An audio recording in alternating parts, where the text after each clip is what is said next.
Look how my mind plays. Little bit of fame, little bit of hate, little bit of change. Watch the craze, keep it sane, don't fade away. Look how my mind plays. Little bit of fame, little bit of hate, little bit of change. Watch the craze, keep it sane, don't fade away.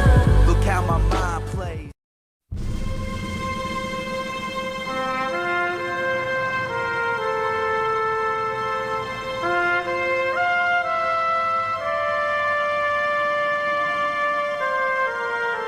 It is a simple mansion, built of stone and irony, a symbol of freedom invested with the labor of slaves and great statesmen alike.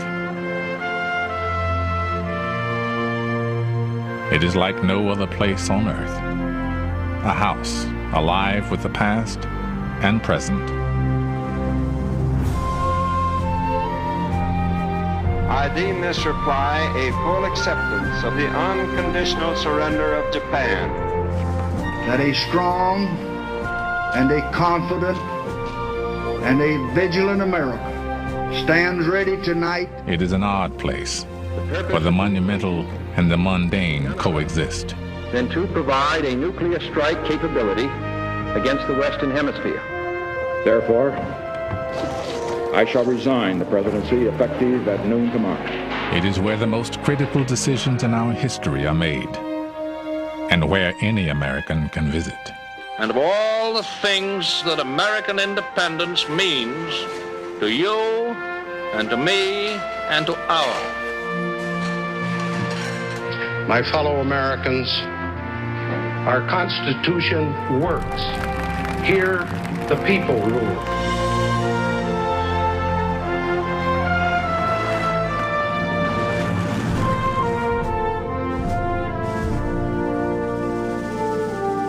Now you will journey through time and a day, meeting the people and hearing the stories that give this powerful place its soul.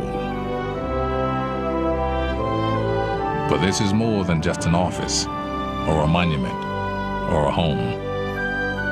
It is an American idea, known as the White House.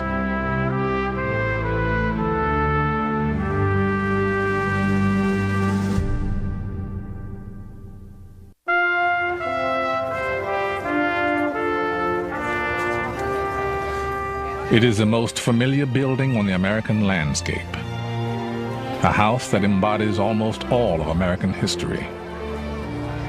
Yet we know little about it. From the outside, it remains a distant symbol, but inside, the idea comes alive.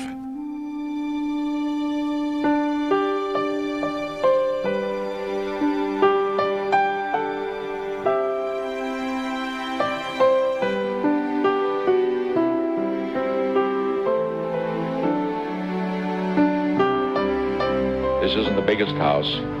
Many are, and most, and even smaller countries are much bigger. This isn't the finest house, but this is the best house.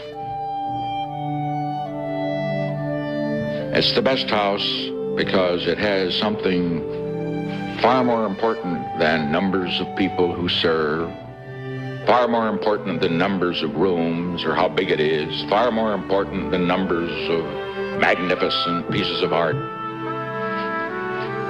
This house has a great heart, and that heart comes from those who serve.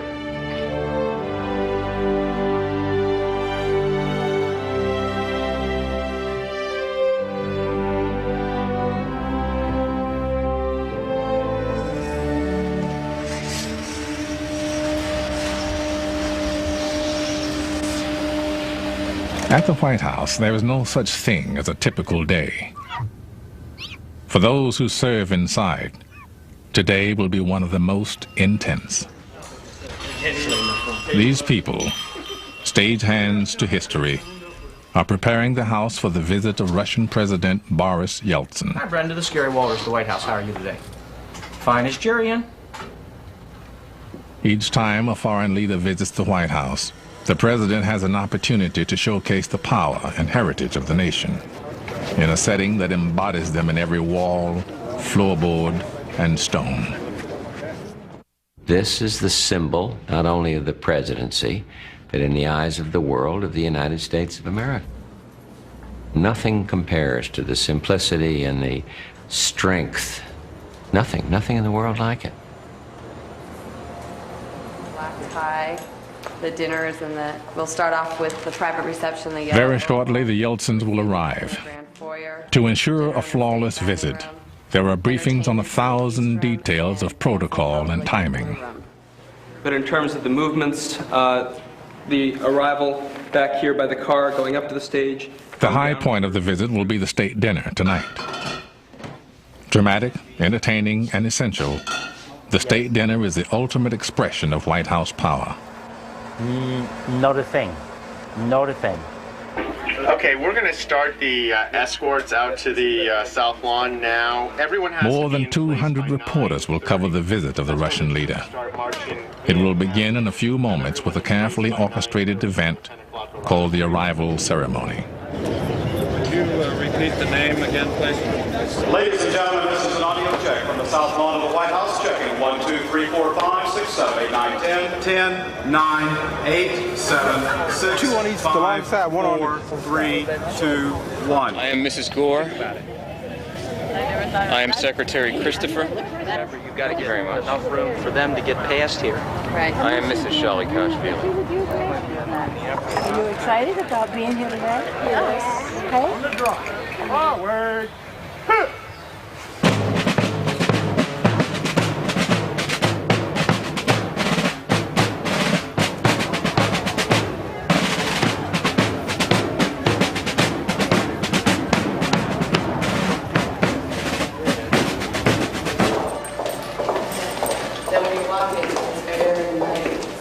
Inside the White House, with only minutes to go, the President and the First Lady receive their final briefing. You return to your positions. Yeah, and then I speak when he speaks. The commander will give you. So I say a sentence and I stop. Exactly.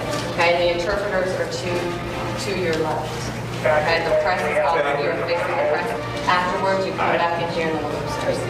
The only thing I don't remember is, what are the cues from down here, both coming and going? He turns his back. That is your final cue. Stand by about 15 He seconds. will turn his back. They will do some more stuff. He will face you. He will cue you at all times. And then we go back and start And speaking. then you come back. Okay. That's when you come. No, when you that's come, when you that's come when it down. comes down. Then we Yeah. bring you back to the staircase. Okay. Just remember the consecutive. Okay. Yep. And your remarks are on the subject. Sunglasses? Okay, we ready? Okay. Andy, you can well, they will look around. Okay, when they pull off.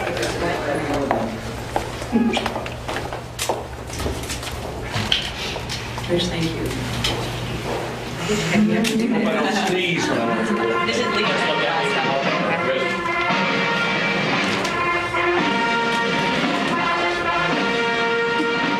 Ladies and gentlemen, the President of the United States and the First Lady.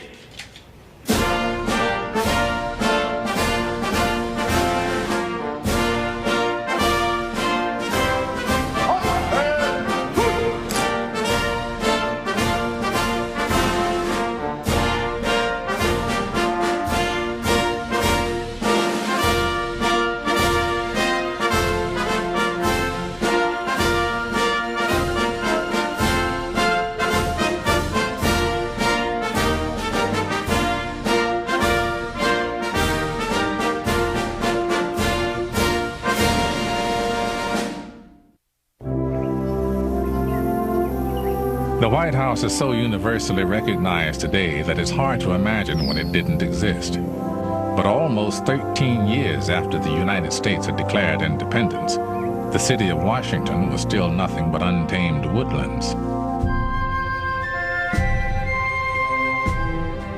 In 1789, Congress agreed to build a new capital city. Ridiculed in New York and Philadelphia, the city and the president's house would never have been built had it not been for one man.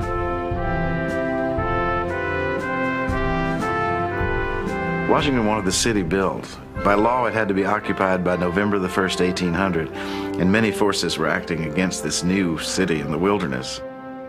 Washington wanted it. He wanted it in the middle of the country. He wanted it on the Potomac River. And he was determined to have those buildings because in having the buildings, he would have his capital. Since the idea of a president was new, no one knew what a president's house should look like.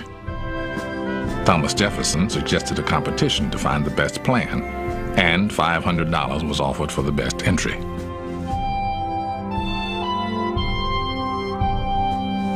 After receiving several uninspired designs, one of them rumored to be from Jefferson himself, Washington remembered an accomplished builder in Charleston,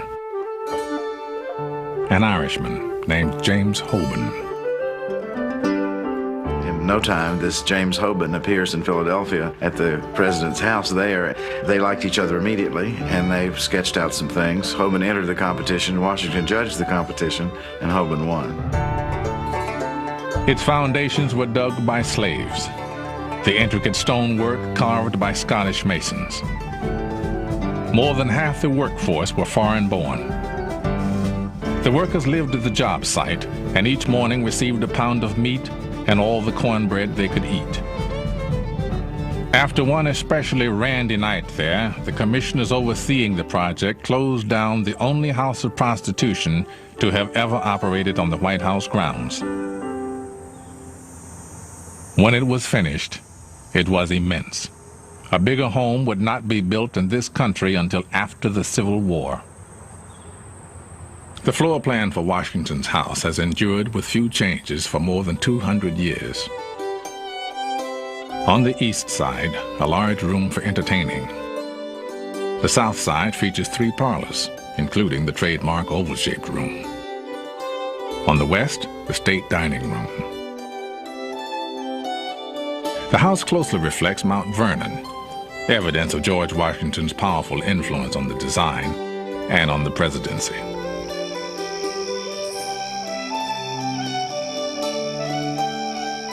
He would walk into a room crowded with people and a hush would fall over the room. Children would be playing in a room and there would be silence when he came in. He had a very majestic appearance and way about him.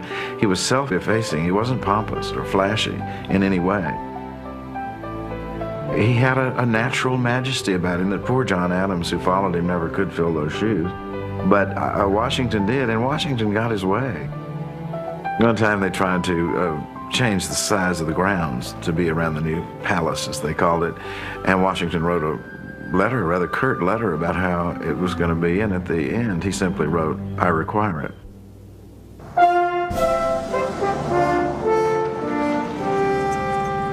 Washington was building more than a house. He was building the presidency. The house remains one of the president's most useful tools.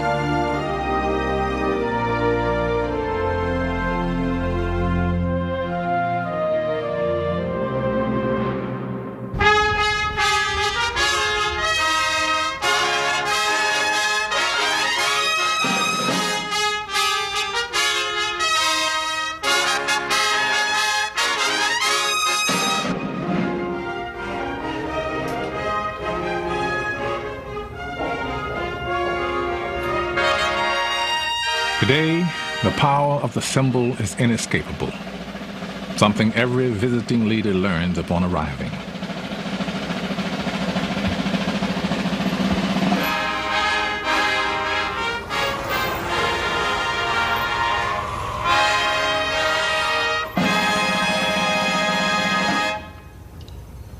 At that moment, I become the United States and he becomes Russia. And we stand for all of our people. And if this state visit goes well, then it's proof that the Cold War is really over and we're making a newer and better world. And I don't want to mess it up. I want to do it right because it's the United States.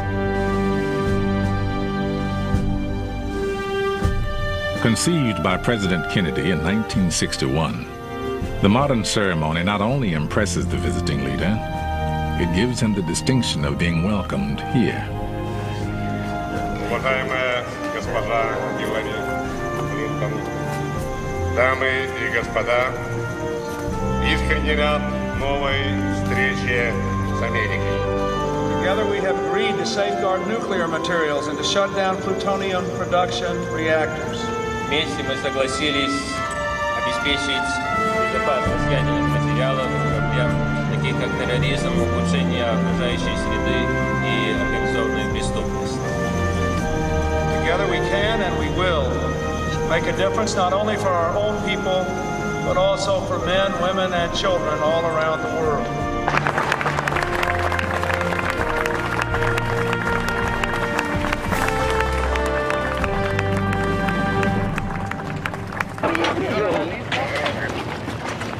The receiving line's going on right now inside. President and Mrs. Clinton are receiving the official party. We have a full day, full slate in front of us. We have some canopies to put up yet, flower material to put around. There's a lot of activities going on yet. See you later.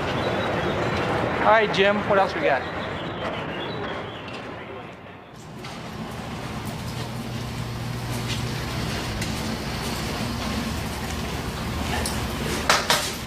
In the White House basement, the first preparations for the state dinner are underway.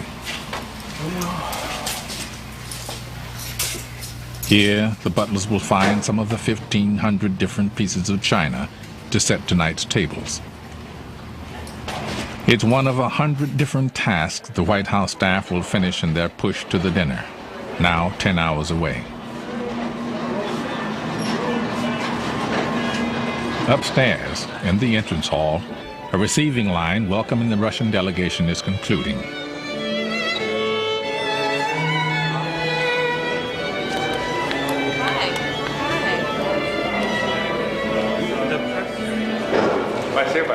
Very good. Thank you. Just a few steps away, the china is wheeled into the old family dining room. The White House is barely large enough to hold a dinner like the one planned for tonight. So, this elegant room has been converted into a giant pantry, so butlers like Buddy Carter can serve tonight's 150 guests. There's so many people that are capable of doing this job, but I'm one of the few selected that get to do it. So that's why I take a lot of pride in what I do, and I love it. There are about 100 full-time employees at the White House, and today they are all civil servants. But as late as 1910, almost all White House staff, whether nurse, butler, or office clerk, were hired by the president and paid out of his own pocket. This is the time they do the state dinners by. This better be on time. The White House residence staff still serve at the pleasure of the president, but they are managed by someone called the chief usher. Can I speak to Jim, please? Gary Walters has been the chief usher for 10 years. He's a conductor, directing everyone from butlers to plumbers, all the people who serve the family and make the house work. In addition to all those things that you see and wonder how they're going on, there's also those things that are going on behind the scenes. This is still a home. While those activities are going on, you get Chelsea Clinton getting ready to go to school. 2 extra chairs, including Secret Service chairs. Most of the staff end up a career here at the White House and have a feeling of love, awe, responsibility to the presidency in working in the House. I mean, we just don't read it or see it. We actually participate in it. Behind the scenes, to be sure, but we do, which I think is a better place for us to be. There have been only 8 chief ushers in the history of the White House. This small handful of men has prided themselves on lives actively seeking the background, catching the embarrassing moment before it happened, and then slipping unnoticed out of the picture. The most improbably named chief usher was also the longest serving. His name was Ike Hoover, and he arrived here in 1891 to help install the first electric lighting. At the presentation of this aviation medal. By the time he left, 42 years later, he had helped manage the House for a third of its life and served 10 presidents.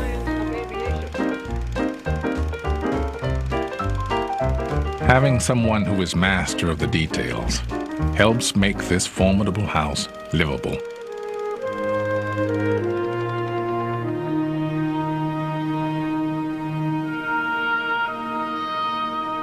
When you walk into the White House and know that you're going to be living there, it's really it's a hard feeling to describe. You think, I'm walking into this White House where all these other people walked before me, and all the things that went on. I mean, it's very humbling and awe-inspiring, and takes a little adjusting.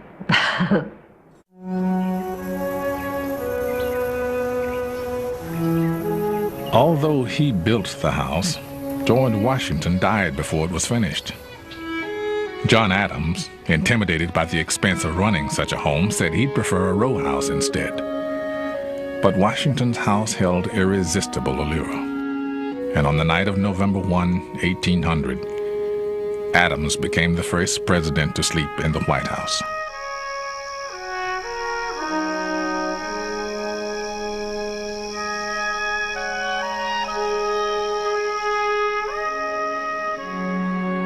Well, he woke up the next morning and he wrote a letter to his wife. It seemed to settle in on him. And it's really, you might say, the first experience you know of a president having in that house. You see, by now it is the president's house. It seems almost an afterthought, but it's very beautiful. And he says, you know, may heaven bestow the best of blessings on this house, and may none but honest and wise men inhabit it hereafter.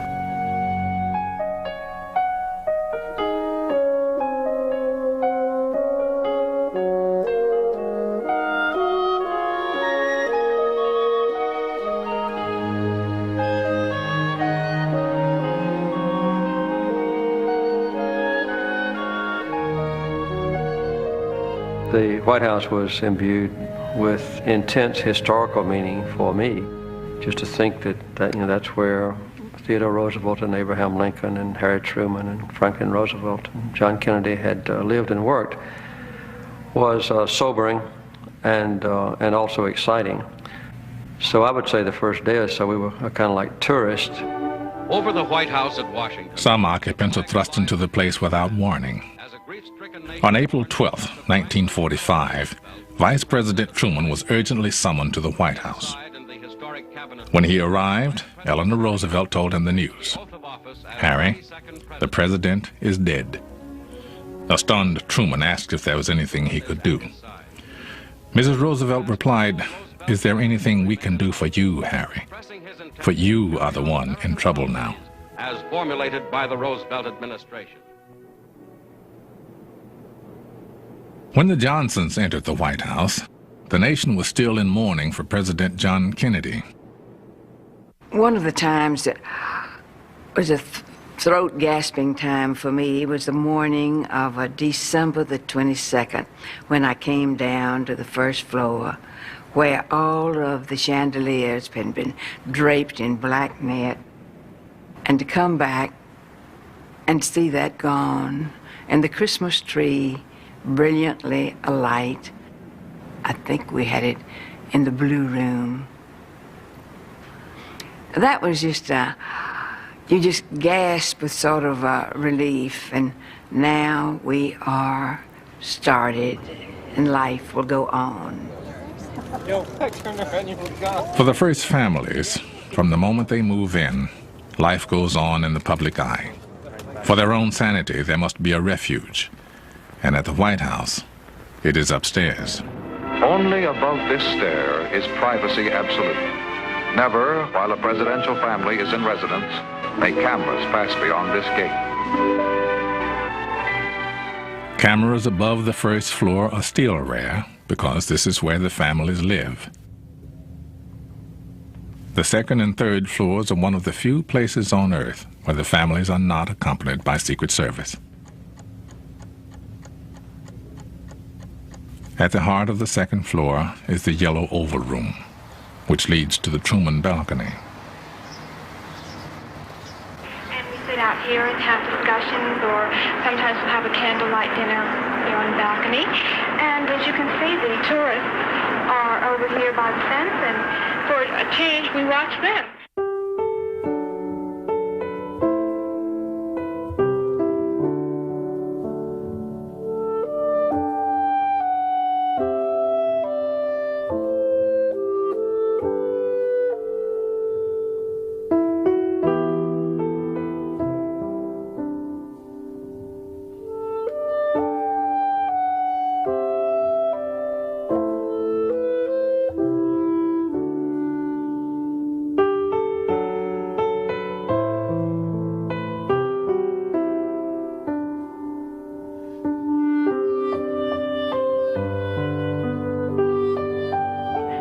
He'll come up here even after 12 o'clock and work on a speech or think about a problem. Where he usually thinks about these things is in this chair.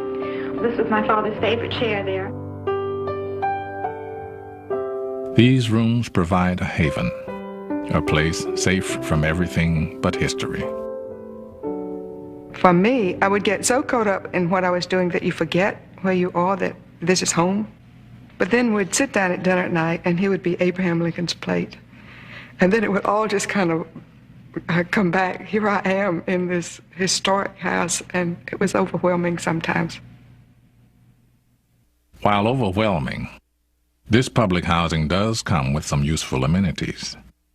Living in the White House is quite a dream for any homemaker. There's somebody to do everything. It's not just the wonderful butlers and maids, but if you need a plumber, all you do is pick up the phone and the plumber's there right away. Well, when President Johnson first came into office, the chief usher called me up and said, the president wants to talk to you about this shower.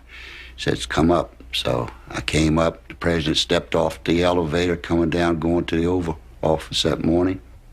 So he told me he wanted more water, colder water, and he said, if I have to, I'll go over to the Elms and take my shower. So the first thing I did, I got a chauffeur and went to the Elms to see what he had over there.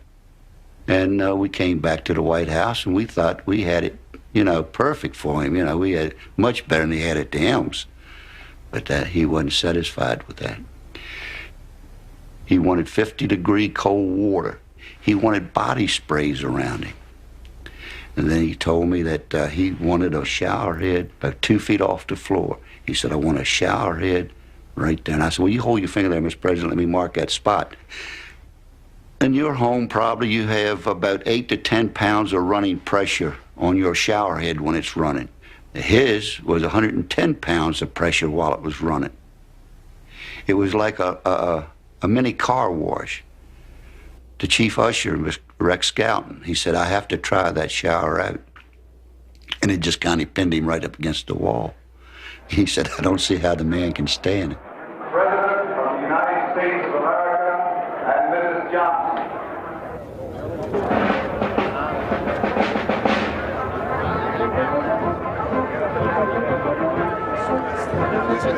Involves a more mature level in the U.S.-Russian relationship. In the Rose Garden, Presidents Clinton and Yeltsin honor World War II veterans from both nations.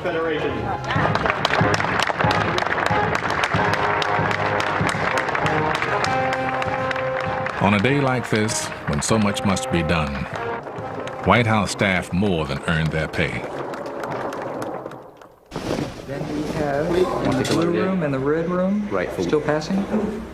No, we don't pass in the blue room red room. While they're waiting to go into Put this one over there. Yes, sir. And do another one of the Reagan China. The employees are like a family because everybody see, it's like you got different departments and everything like that, but it's not operated that way. If you see something that needs to be done, regardless of which department it is, you do it. That's why we say it's like a family. Color right now, having too dark, look like I need to shave. I think the people who serve here a long time obviously do it because they love their country as well as loving their jobs. And they're able to be loyal to presidents, some of whom they voted for and some of whom they must not have. Otherwise, just by definition, if you look at the changes that go through over time. And I think that somehow they have the idea, and we have the idea, that when you live here, you have to, there is a sense in which you can put your politics behind and put your country first. And they kind of symbolize that. There's a marvelous group inside the White House staff, and I'm talking about the White House family. And they have a wonderful way of making whoever lives here feel at home. I remember one time teasing a member of the staff, one of the butlers, and they are really like family and treated our children like family. And I said, if you don't behave, I'm going to get you fired. And he burst out laughing and said, presidents come and go, butlers stay. In 1945, a young electrician named John Muffler came to work here. For the last 50 years, in addition to electrical jobs, he has handled the little annoyances of life for 10 first families, like replacing watch batteries and fixing eyeglasses. You want to do the ground floor, right? Yeah. No one in the history of the house has served here longer. Am I going too fast for you? The man with the longest tenure here, fittingly, also is in charge of time. Every Friday, Mr. Muffler winds the clocks in every part of the White House. How many clocks are there in this place? Several. Supposed to look at the clock, Mr. President? Yes, it's a beautiful clock, and it still keeps good time. Do all these clocks run, Mr. President? Yes, they all run. In every room. We have a special man that winds clocks every Friday. I always managed to be there when he'd come in somehow. And one morning he said to me, son, do you know why when I come into this office, these pictures are all crooked and all bent out of shape? I said, no, sir, Mr. President, unless the cleaners, when they're dusting, they move the pictures around. He said, no, that's not the reason. He said, would you like to know? I said, yes, sir, Mr. President, I would. And he said, the rotation of the earth causes that. I said, yes, sir, Mr. President. But he went over every morning, straightened out. Oh, I love Mr. Muffler. I can't do anything like program VCRs or set digital clocks, and so I'm always needing his help to come to my rescue. But he's a perfect example of the kind of dedicated service that people have given to the White House and to presidents and their families over 200 plus years. Only a handful of White House staff develop a relationship with the first families. During the Hoover years, if the president or first lady happened down the hallway, staff were expected to disappear. Some remember jumping into closets, only to find them already occupied. That policy eventually changed, but today, the job is just as demanding. I mean, there were many days when I come home at night, of course, it'd be late, and my wife would be asleep when I leave in the morning. She'd be asleep when I come home at night, and I'd get up and go back to work the next morning, and she'd still be asleep. The White House is, when you really think of it in terms of, you know, how important it is and how the people depend on you to do a job. And those are the things that you have to do to get the job done. It's no excuse that the job don't be done. United Nations War Council. President Roosevelt and Prime Minister Churchill at the White House. Because of what happens here, even in the wee hours of the night, someone is always on call. Alonzo Fields, White House butler for 21 years, developed a unique relationship with Prime Minister Winston Churchill. Around about 1:30, I decided that the Prime Minister's satisfied, I know. And I was thinking about really going to bed. And the bell buzzed. And I went in. The Prime Minister's walking up and down with this scotch in his hand, talking, quoting, and saying different things. And he says, We're trying to find out from the Russians what we can do for them. But what can we do? It's like an iron shade. And then he stopped and stomped his foot. Oh, make that an iron curtain. And then he saw me, and my eyes saw the bottle was empty. My poker face didn't fool him. He says, yes, my man, I need some more to drink. He says, I have a war to fight, and I need fortitude. So I proceeded and got a bottle of scotch and opened and poured the Prime Minister a drink. And then I said, Mr. Prime Minister, will that be all for tonight? And he says, I don't know. I can't depend on you. I said, well, Mr. Prime Minister, what is it? And he says, well, if ever I'm accused of being a teetotaler, I want you to come to my defense. I said, Mr. Prime Minister, I'll defend you to the last drop. Whether war or household drama, the staff lives it with the first families. I remember when President Carter's grandson, James Earl Carter, the fourth, was born soon after the inaugural. I mean, there was a sense of euphoria here at the White House through everybody. We had a grandson born, about a month after we moved in, little James. And when we left the White House, at the end of 4 years, I will always remember Alfredo holding James in his arms with tears running down his cheeks that we were leaving. The children, you know, especially the little ones, will remember me for the rest of their lives. And that's exactly 2 weeks ago, Jimmy came over. And Gary is this high, and Alfredo. And I was teaching him when he was a baby. Meanwhile, I was giving him the food because I was taking care of him, see? I was teaching him in the Spanish language. Uno, dos.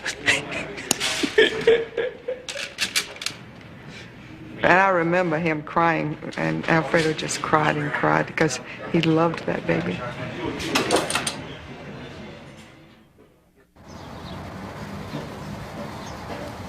Okay, Dave, start her up. Today, the great sandstone walls of the home are being restored.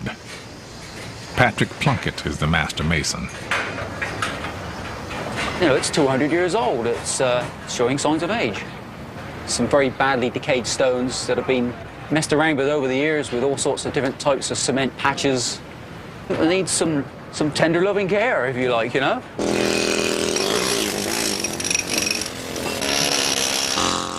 The masons have finished 3 of the 4 sides of the house, hacking out decayed and crumbling stone and replacing it with new. The replacement stone comes from the same quarry as the original. Because it was porous and vulnerable to the elements, the first masons sealed it with a wash made from salt, rice, and glue. Out of necessity, they produced the first layer of paint that would come to define the house itself. By 1979, there was so much paint on the walls another layer wouldn't stick. After removing some 32 coats of white paint, workers made a remarkable discovery. Burn marks from the most humiliating event in White House history. It's hard to imagine today, but back in the Madison administration, during the War of 1812, the British Army captured the city of Washington and burned the White House.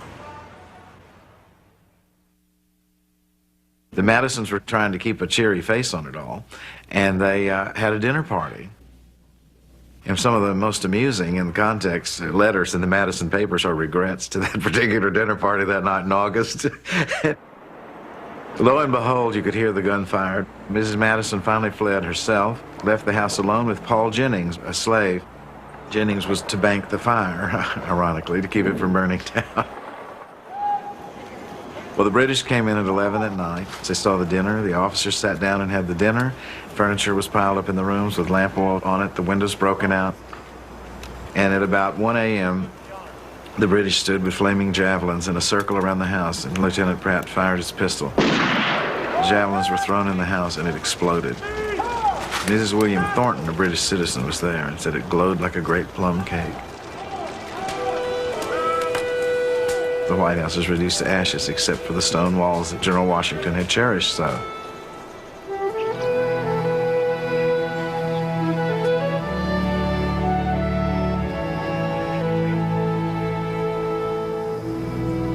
Upstairs on the Truman balcony, we have one block that's unpainted.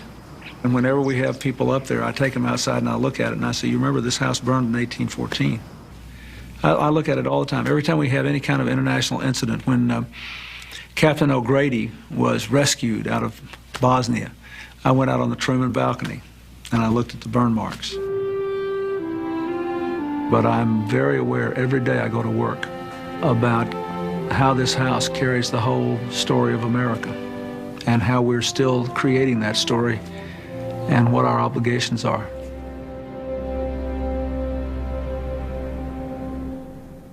Excuse me, please.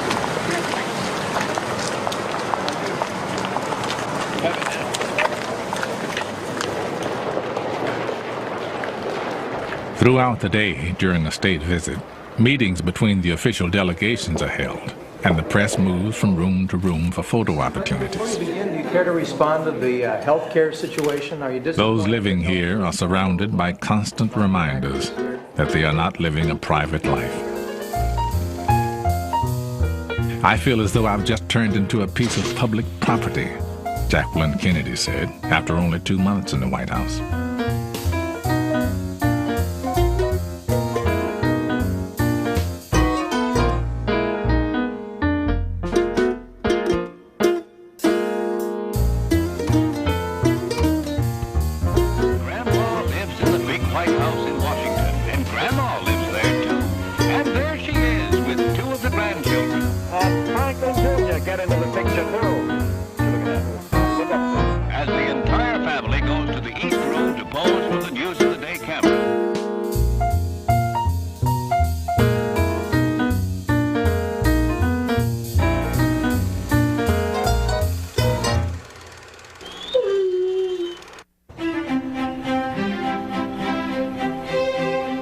The incessant activity swirling around the White House belies the fact that it sits in the middle of a quiet 18-acre garden.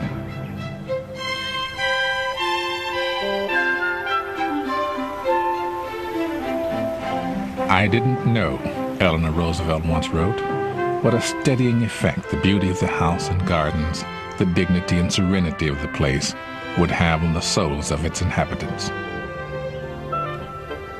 I love to get out and walk all over the place and look at the trees and recall the presidents who planted so many of those historic trees. The oldest trees are 3 ancient magnolias, still standing more than 160 years after Andrew Jackson planted them. Almost every president has planted a tree. It's a ritual that allows each family to leave their arboreal mark while regenerating the grounds.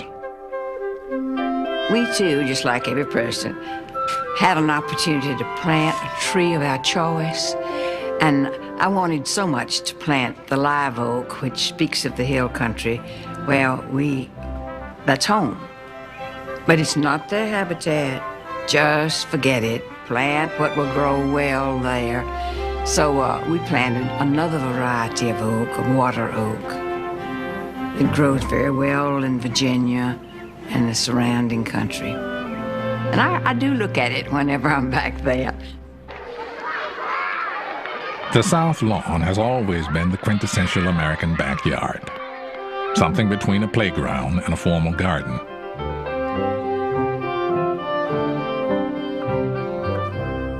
President Wilson kept a flock of sheep here, and he also welcomed the first autogyro. Each morning during the Hoover administration, the cabinet played an exercise game with an 8-pound medicine ball. When Ike installed the first putting green, the stage was set for confrontation with the local constituents. Squirrels have created a nutty problem at the White House, with President Eisenhower complaining that the four-legged vandals are tearing up his private putting green. The president, a very earnest golfer, brought on a minor political storm with his decision to banish the squirrels, even though nobody has found out whether the animals are Republicans or Democrats. Well, the South Lawn is well inhabited by squirrels. And up at Camp David, I noticed that the oak trees shed acorns to a great extent, and the squirrels didn't do much about them. So when the day came to go back down to the White House, I'd fill my pockets with acorns. And there, up and down, and in the rose garden, there would be these squirrels, and I'd throw the acorns out to them, and you'd see them, wham, they'd just go and grab for those acorns. One occasion at Camp David, I didn't get any acorns. And when I came back, well, I went into the Oval Office, and we were having a meeting there. I looked, and in every one of those windows, the squirrels were standing on their hind legs and looking through their front legs inside, and they're looking at me. And they literally, I could see, were saying, "Where are the acorns?"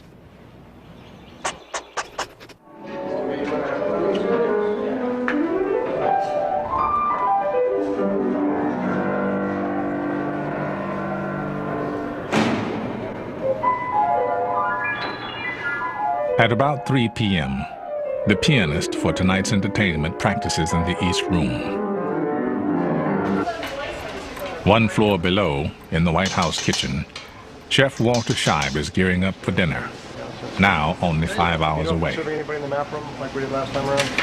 No, I don't think in the China room or... In addition to the normal pressure to please, turn-of-the-century chefs had to routinely serve 7-course family meals and 20-course state dinners. The pleasures of these meals were not lost on President Taft, who tipped the scales at more than 300 pounds. Though a success in the kitchen, the chef's handiwork was causing problems elsewhere. White House bathtubs proved too narrow for Taft. To his consternation, the president was frequently left stuck in the tub.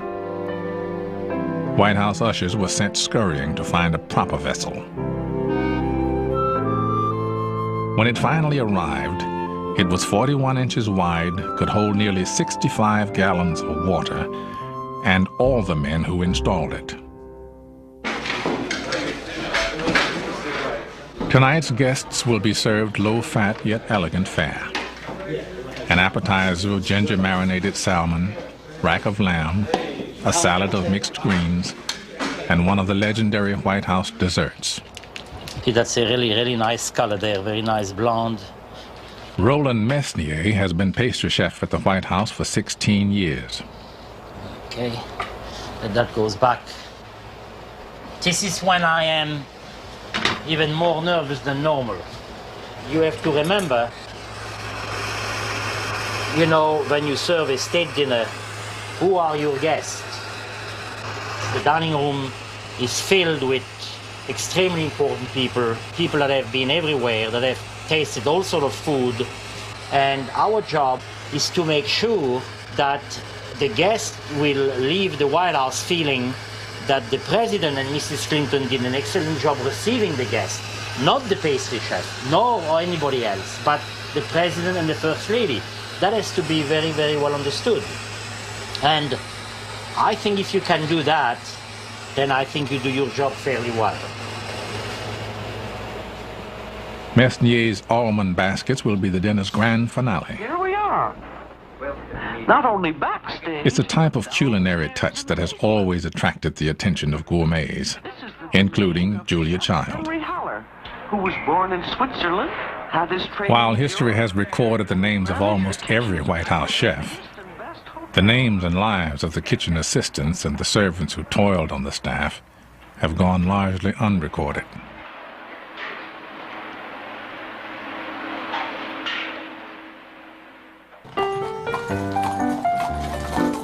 In 1909, Mrs. Taft considered firing all of the white ushers because they couldn't be treated like servants in the same way as blacks.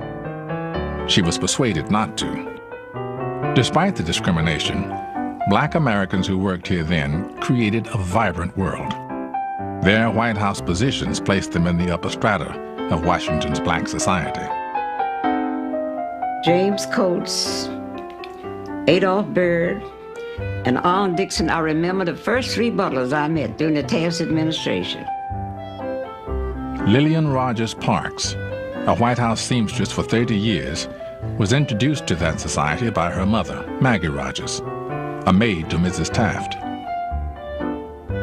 They had their homes and they entertained.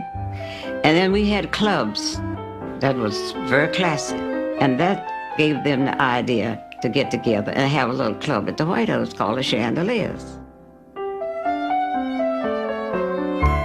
Named for the cut glass fixtures in the East Room, the Chandelier Club, like many social clubs in the early 1900s, held a ball each year. Though it was not staged there, the White House imprimatur made the Chandelier Ball exclusive.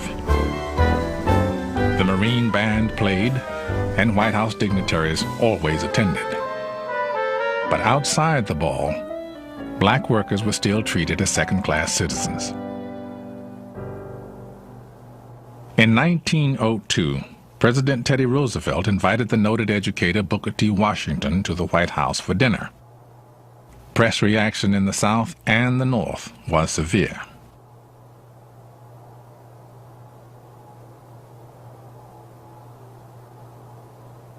Roosevelt was chastened. No black American received another social invitation to the White House for 28 years.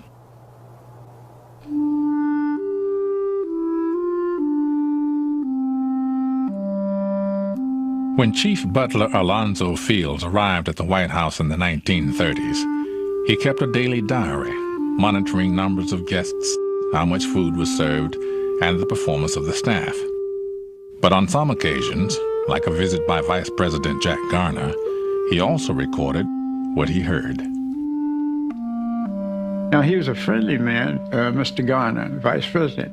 Hello there, boys. How are you boys today? And, oh, he smiled, and I'm sure that he would do almost anything for you as long as you accept that you're boys and that type of attitude.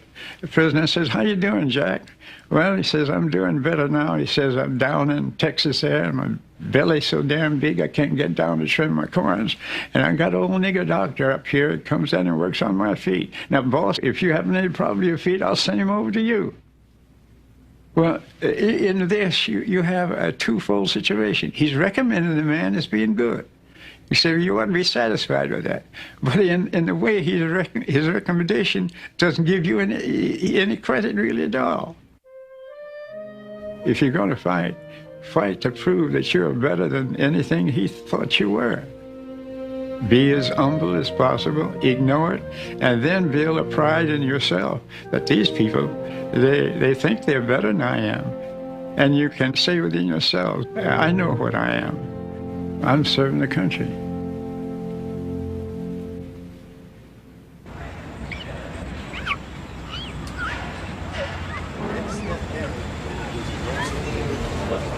In the entrance hall, the honor guard practices for their ceremonial march later this evening. Okay. Slowly wheel. They are performing a kind of ritual that helps define what has become a national shrine. For the occupants of the late 1800s, the White House was too small and not nearly grand enough for the nation's aspirations.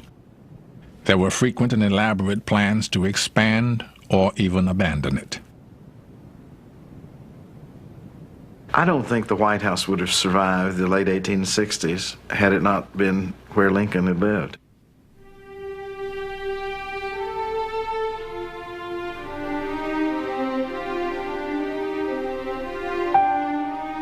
You think of Lincoln in his nightshirt going down the hall at night with the wind blowing, in his dreams that his secretaries told about, his wife's problems, the child's death.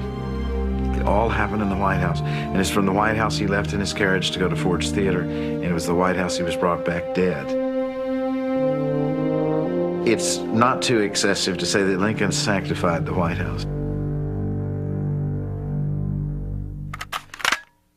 Shortly after Lincoln's death, the first White House photographs became publicly available. By the 1870s, images of Lincoln's house were everywhere. But for many, Simply having a picture wasn't enough. Local police records are littered with reports of otherwise respectable young ladies being arrested for clipping tassels from White House draperies and chairs. Law-abiding relic hunters could actually purchase White House furnishings. Throughout the 19th century, china, chairs, and carpets were routinely auctioned to raise money to redecorate the house.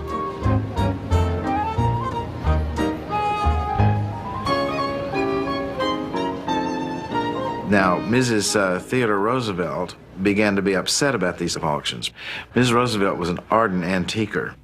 She would practically stop a parade to go into an antique shop and run out with a couple of andirons, you know. She really was an aggressive antiquer. And she would go in shops and she'd see a piece of White House china for sale. She thought this was undignified. So the practice started then of when White House china was beyond use, it was put in tow sacks and smashed. If you inherit a cup and saucer from great-grandmother and think you've got something, you better hide it because she probably swiped it. Our fascination with the house is driven not just by its history, but by the uncanny truth about who is eligible to live there. It is true, literally true. No one can deny it, madam. Your son certainly can wind up in the White House. Of course, the odds against your boy are 1 to 3 million. But every The odds are even worse today, but the possibility of it makes the idea of the people's house seem plausible. Up until World War II, visitors could walk right in and wander through the state floor parlors. If they chose, they could leave their card with the doorman. Later that day, they would receive an invitation to a tea or other White House social event. And that got so democratized, people would pay a cab driver and he would take 20 cards and he'd go back and drive under the portico, and the butler would come out and stick the tray in the car window, and they'd pile the cards on there and take them in, and then the invitations would go out. I was talking to a man the other day who had a convertible around the World War II period, and it started to rain, and he couldn't get the top up, so he just drove in the White House under the north portico and got out and put his top up and drove on. Don't do that today. It's the way it used to be done. When Roosevelt was president, I think until the Second World War, every weekend, a Sunday afternoon, during the warm weather, people could picnic on the backyard here. You know, it's just different now. When people abuse their freedom, then we have to live with more restrictions. And so it's regrettable, but we still try to keep this house accessible. Because after all, we're just temporary residents here, and it belongs to the people of the United States. That's what a democracy is all about.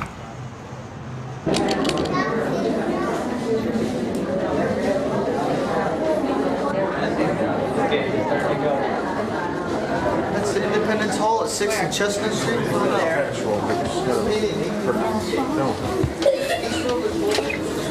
What room is this? Blue room. I used to take some foreign visitors, heads of state, to the tourist line. And I did it more for the benefit of the head of state than from the tourists. And some of them found it amazing that the house would be that open. We'd say, "Where are you from? Where are you from?" And they'd not only be from any of the 50 states, but from many other countries. And it made a profound impact on the foreign leaders that I would take there. And I think they got a better sense of the strength of our democracy when they saw that. I know it's true.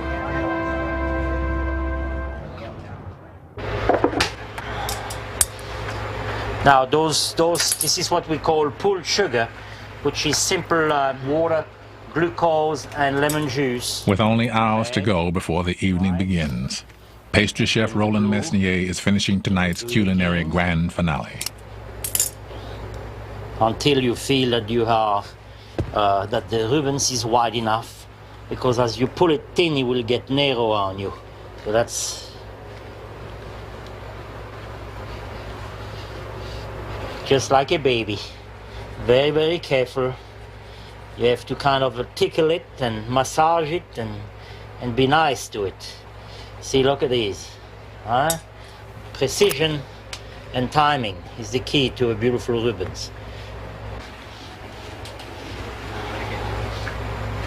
it makes you very nervous because of the kind of material we're using.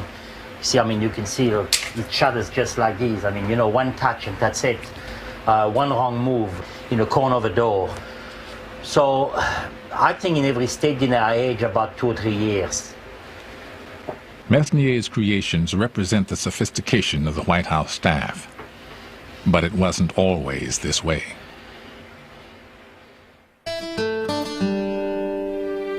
At the end of the 19th century, the president's house reflected the manners of a frontier nation, not the style of an emerging imperial power.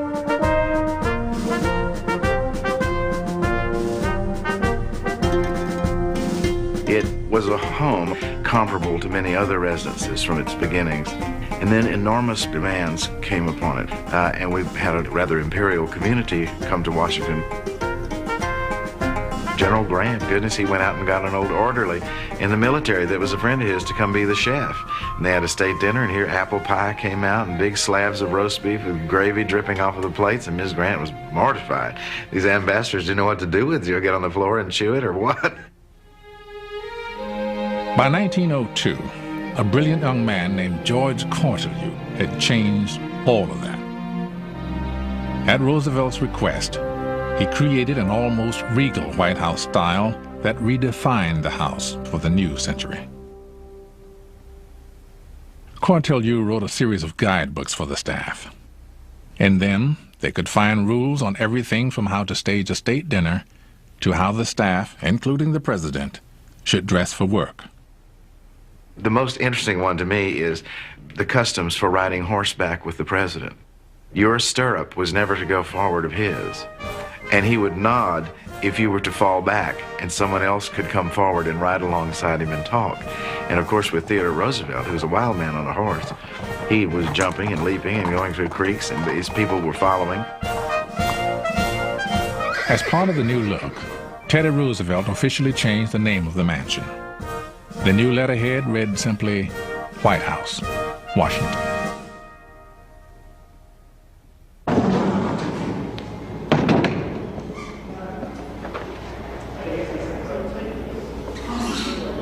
Inside the state dining room, with only a couple of hours to go, Chief Usher Gary Walters is struggling with the most pressing problem at the White House, a lack of space. And that one goes up in that gap a little bit, then that one can move over this way, right? How are we doing there? Can we offset one of those? This one and gain the room. No, It may seem small today, but for the Roosevelts at the turn of the century, life in the crowded White House was miserable. Along with their 6 children, the President and First Lady were crammed into only 8 rooms in the west end of the 2nd floor. At the other end of the floor, almost 30 office workers toiled amidst the noise of telephones, telegraphs, and typewriters. Roosevelt solved the space problem and changed the house forever by building a new wing for his staff. It is in the West Wing, not in the house itself, that the most famous room in America stands, the Oval Office.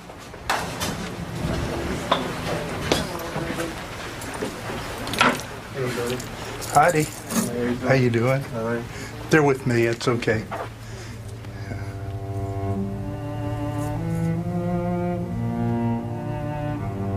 Frankly and definitely, there is danger ahead. Danger against which we must prepare. We are now prepared to destroy more rapidly and completely every productive enterprise the Japanese have in any city. We shall destroy their docks, their factories, and their communications. It shall be the policy of this nation to regard any nuclear missile launched from Cuba against any nation in the Western Hemisphere as an attack by the Soviet Union on the United States.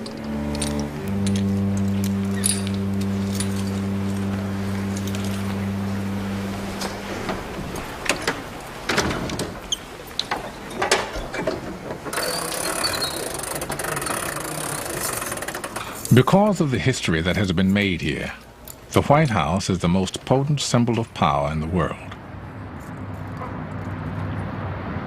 The power of the house is exploited not only by those who work inside, it is used by those outside the fence as well. Give this Bible to President Clinton, this God's Victorious Army Bible. You know, I gave away $50 of my food money to buy President Clinton's Bible. This year has got to go, hey, hey. We have turned everyone to his own way. Hey, hey. What America really needs is a good $5 ounce. Agitate the hell out of the president. I mean, he's the one, he's big cheese. Lord bless you, Mr. President. Father, I give you praise in Jesus' name. I give you praise, sweet Jesus. Today, the White House is an obvious and irresistible target for protesters. But early in the century, the idea of protesting at someone's home would have been considered a terrible breach of manners. On January 10th, 1917, the nation was shocked when women suffragists began to demonstrate. It was the first time a picket had ever been conducted at the White House. The New York Times described it as petty and monstrous. Others called the picketing a piece of impudence, deluded and dangerous. The nation, one editor wrote, is shamed. For their brazen gesture, 97 suffragists were jailed for 6 months without a trial. Their arrest was eventually declared illegal, and the right to protest in front of the White House confirmed.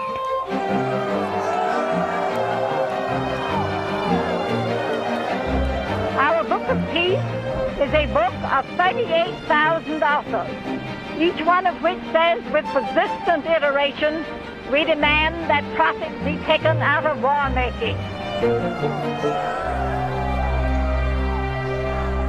cat has got to go, hey, hey, ho, ho. Lou, President Clinton has confirmed that the Bosnian Muslim-led government has now asked that the... Perhaps the greatest incentive to protest at the White House is the presence of so many reporters inside the fence. By 1950, a permanent corps of reporters was in residence, operating from the same area Teddy Roosevelt had set aside for them 48 years before. When I first began covering, the press was still kind of in a makeshift operation. They were allowed into the West Wing, which was the reception area, still is, and in the middle was this big Philippine mahogany table, and people waiting to see the president would sit down there, and the press would sit down there to see who was coming in and out. We would gather around Jim Haggerty, the press secretary to Eisenhower.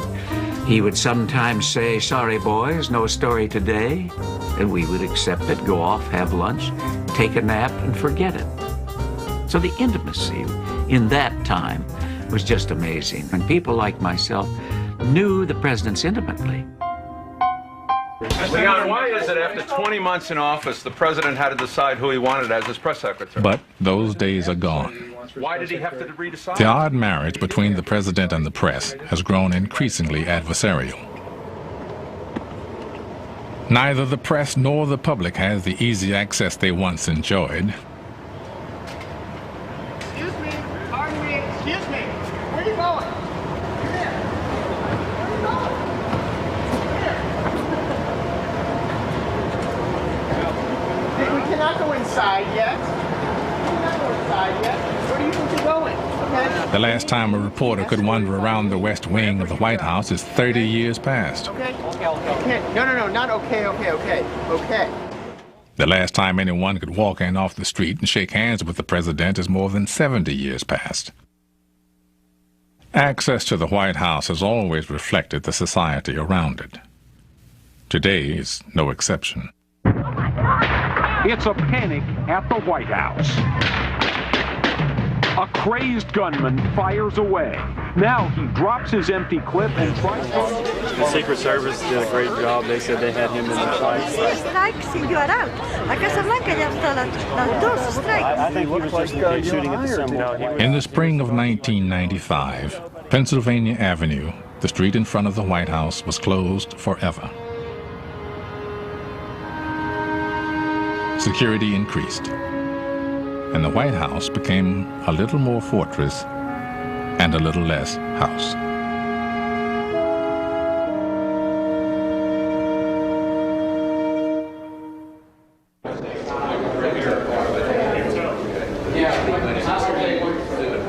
By 6 o'clock, an hour before the first guests arrive, the White House staff is in a whirl of final preparation. No. They greet these people here. They greet these people at the North Portico. Each of the head people, the tables have been set up very well. I personally checked them. The front person should check each table to make sure there's not any foliage or anything hanging around. I hope there's nobody here.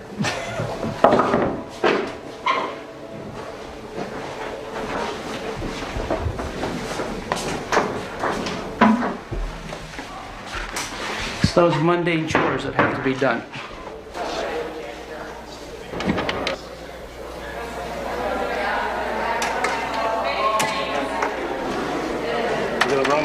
That's part of what the evening's about. I'm coming back at you. Is part of setting a mood as well as entertaining guests.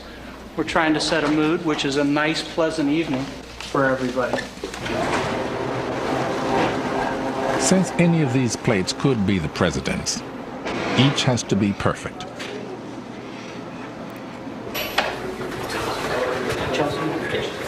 Okay, good enough. You gotta know what you're doing. Not just anyone can serve the president and his guests. Besides careful training, each of these waiters has undergone an FBI background check. Oh, no problem. How's your bowling game? The state dining room, like the rest of the house, is ready. But Gary Walters isn't taking any chances. If the chief usher had made a similar inspection of the house 45 years ago, he would have found a few things out of place. In 1948, the White House was completely gutted. The floors that Jackson, Lincoln, and 2 Roosevelts had walked across were gone. By 1947, with the house crumbling around them, the Trumans moved out. Not since 1814, when the Madisons retreated from the British, had a president been forced to abandon the White House. The house had been used hard. Everybody's in a hurry there. The clock goes like that. When you needed a new bathroom, you just drilled the timbers and sent pipes through. If you needed a sink, if you needed wiring, drill, drill, drill. It was like a cheese. Plaster would powder down from the chandeliers, and at one point, one of the chandeliers chopped down a few links on the chain. When the White House reached the breaking point, Gerald Ford was a freshman congressman on the Public Works Committee. The president summoned them for a tour of the ragged home. I can still recall vividly his taking us into the East Room and pointing to a corner where the ceiling had sagged 18 inches. And he said, under no circumstances would he stay there with his family. Truman was working on sacred ground. He had to save the old house, but build a new one in its place. Workers saved the doors, fireplace mantels, and windows. They copied the details they couldn't remove. As they rebuilt it, the inside of the house was put back exactly as before. Though it was now constructed of steel and concrete, Jefferson and Lincoln would have easily recognized their old home. You know, when you think about it, it's President Truman and George Washington who did the most to the whole place. But it took a President Truman to do it. An antiquarian would have had nightmares. Oh, my goodness, the original beams. Truman said the original beams, well, cut them into boards and panel the basement rooms with them. And the idea is preserved. That's really what it is. The idea of the house and the symbol is bigger than any material part of it. And that has remained intact and is really more powerful than ever today.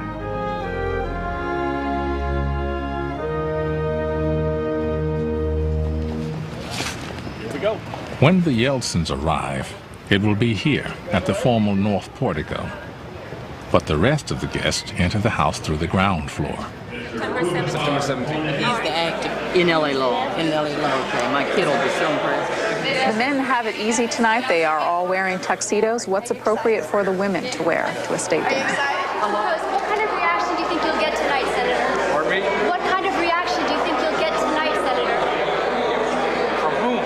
These people are all very appropriate. All the attention betrays our fascination for these people, for they are our stand-ins. We want them. The photographers opened the house. Their images take us there to visit and dine with the president, because the vast majority of us cannot. On the left there, Steven Spielberg.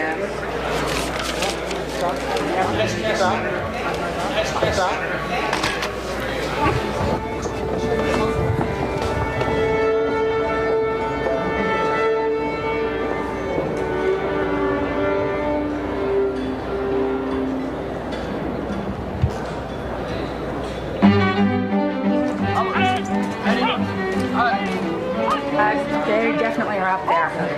Please, and have her call the usher's office right away. Thanks. We need to keep an open line. We need to keep an open line as to push upstairs. Okay, fellas. Master Butler. All the guys on the drinks. Drinks, come on. John's up waiting on President and Mrs. We'd like to come down. Move into the dining room, please. Please, one sec. No. Okay. Or when it's really intense, the tempo starts going up and up. Do you ever forget that you're actually in this historical place? Oh, yeah, I guess so. We have to have an open In a line way. upstairs. I just tried. There comes somebody out to say, they're coming, they're coming. Where are they? Where are they? By the time the president and first lady reach the first floor, everything is ready. All the preparations have led to this moment. Now all they need are guests.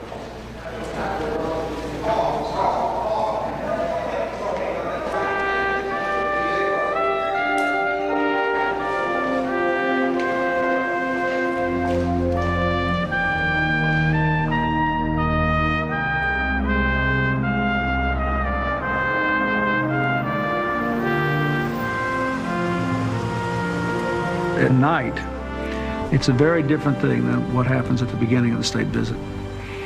We will have worked all day long, and the visit will either have been a success or a moderate success or maybe not so successful, but what you want to do at night is to at least seal the best possible relationship you can between the leaders and the countries.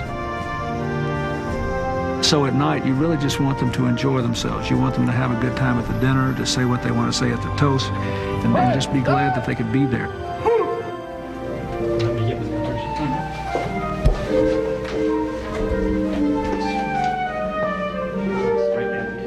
In the family's private quarters on the seldom seen second floor of the White House, one of the most critical moments of the visit unfolds. Here, the president and first lady have a chance to relax with their guests in the warm atmosphere of a home. Welcome to the White House. I heard you speaking with my husband about that. Yes, indeed. Such a great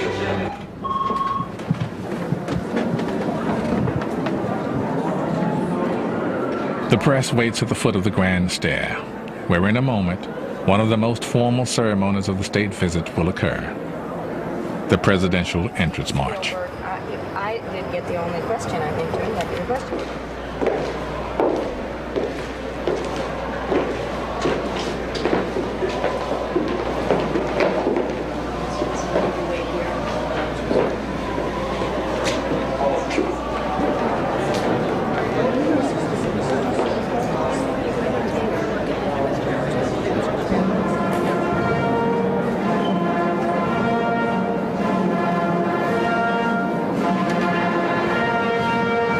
Ladies and Federation, and Mrs. Yeltsin.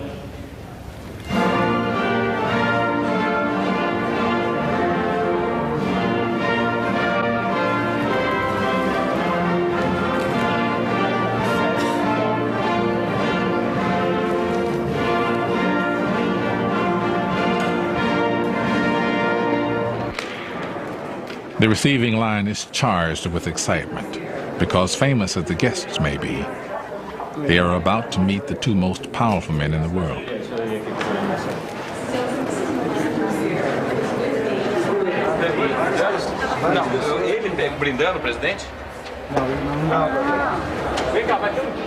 And we have admired your patience. The rising anticipation of the evening is peaking by the time the official toasts are made. President Yeltsin should be finished any minute now. He's going a couple minutes over his 5 minutes. He's up to about 8 minutes now speaking. Got the signal. And finally, dinner begins.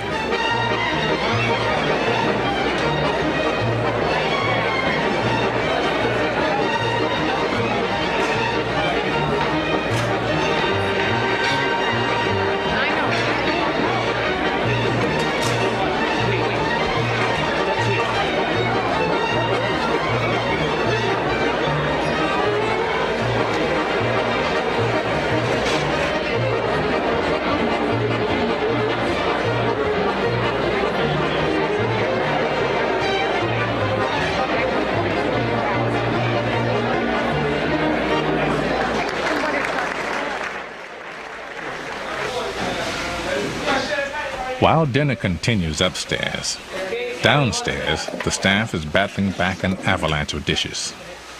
Working hard, fellas. Cocktails at 7. After the cocktails, that's when it starts flowing in. Start coming down, and after that, it's non-stop. Do you kind of forget where you are, or do you ever forget where you are? No. You know you in the kitchen watching the dry dishes.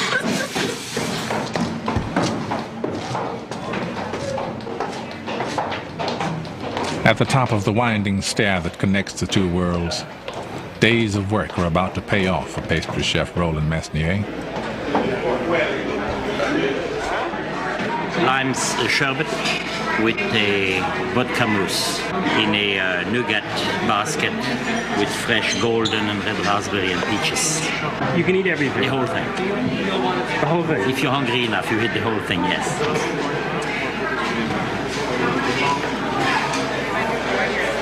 Curry straight, please. Curry very straight, please. On evenings like these, dinner is followed by a performance in the East Room.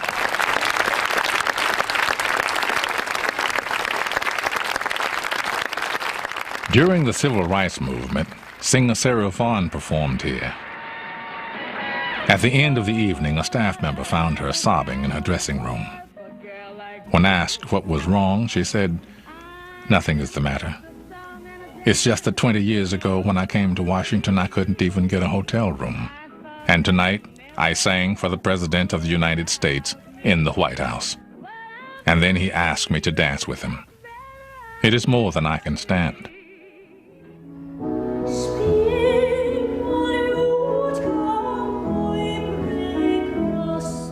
Tonight, diva Kathleen Battle lends her voice to the house.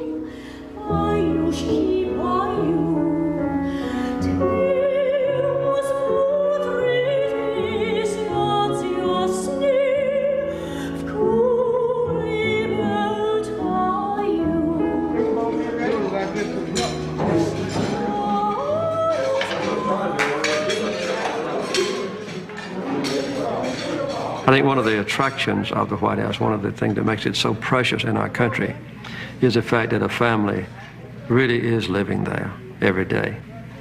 That it's a center not only of political power and prestige on a global basis, but has that human touch of individuals enjoying life within those, I guess you might say, hallowed halls.